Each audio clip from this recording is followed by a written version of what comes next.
ಬೆಂಗಳೂರಿನ ಲಾಲ್ಬಾಗ್ನಲ್ಲಿ 215ನೇ ಫಲಪುಷ್ಪ ಪ್ರದರ್ಶನ ಆಗ್ತಾ ಇದೆ.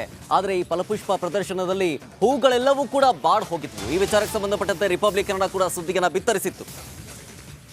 ರಿಪಬ್ಲಿಕ್ ಕನ್ನಡದ ವರದಿಯ ಬೆನ್ನಲ್ಲೇ ಹೂಗಳ ಬದಲಾವಣೆಯಾಗಿದೆ. ಬಿಸಿಲಿನ ತಾಪಕ್ಕೆ ಅಲ್ಲಿದ್ದಂತಹ ಗುಲಾಬಿ ಸೇರಿದಂತೆ ಅನೇಕ ಹೂಗಳೆಲ್ಲವೂ ಕೂಡ ಬಾಡ್ ಹೋಗಿದ್ವು.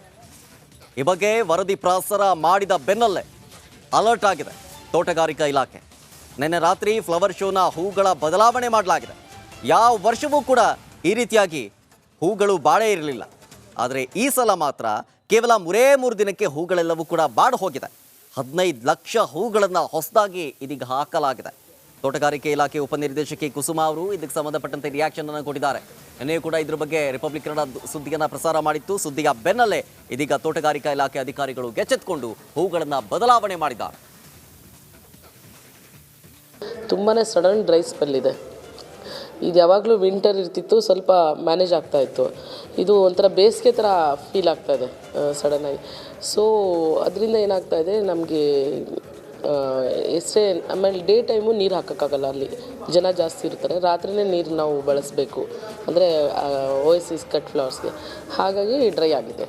ಬಟ್ ಇನ್ನು ಅಂದರೆ ರೆಗ್ಯುಲರಾಗಿ ನಾವು ಯಾವಾಗಲೂ ಅಂದರೆ 5 ಡೇಸ್ ಆದಮೇಲೆ ನಾವು ಚೇಂಜ್ ಮಾಡ್ತೀವಿ. ಸೊ ಇವತ್ತು ನೈಟ್ ಕಂಪ್ಲೀಟ್ಲಿ ಚೇಂಜ್ ಆಗ್ತಾಯಿದೆ. ಇನ್ನು 28ರವರೆಗೂ ಅದು ಕ್ಯಾರಿ ಆಗುತ್ತೆ.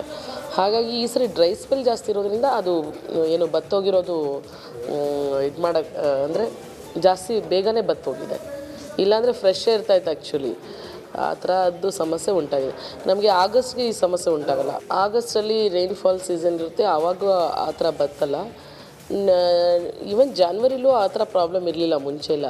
ಬಟ್ ಈಗ ಸಡನ್ ಯಾಕೋ ಸಮ್ಮರು ನಾವು ಫೆಬ್ರವರಿ ನಂತರ ಶುರು ಆಗುತ್ತಂದರೆ ಇದು ಜಾನ್ವರಿಲೇ ಶುರು ಆಗಿರೋ ಥರ ಕಾಣ್ತಾ ಇದೆ. ತುಂಬಾ ಸಡನ್ ಡ್ರೈ ಸ್ಪೆಲ್ ಇದೆ. ಇದು ಯಾವಾಗಲೂ ವಿಂಟರ್ ಇರ್ತಿತ್ತು, ಸ್ವಲ್ಪ ಮ್ಯಾನೇಜ್ ಆಗ್ತಾಯಿತ್ತು. ಇದು ಒಂಥರ ಬೇಸಿಗೆ ಥರ ಫೀಲ್ ಆಗ್ತಾಯಿದೆ ಸಡನ್ನಾಗಿ. ಸೊ ಅದರಿಂದ ಏನಾಗ್ತಾಯಿದೆ, ನಮಗೆ ಎಷ್ಟೇ ಆಮೇಲೆ ಡೇ ಟೈಮು ನೀರು ಹಾಕೋಕ್ಕಾಗಲ್ಲ ಅಲ್ಲಿ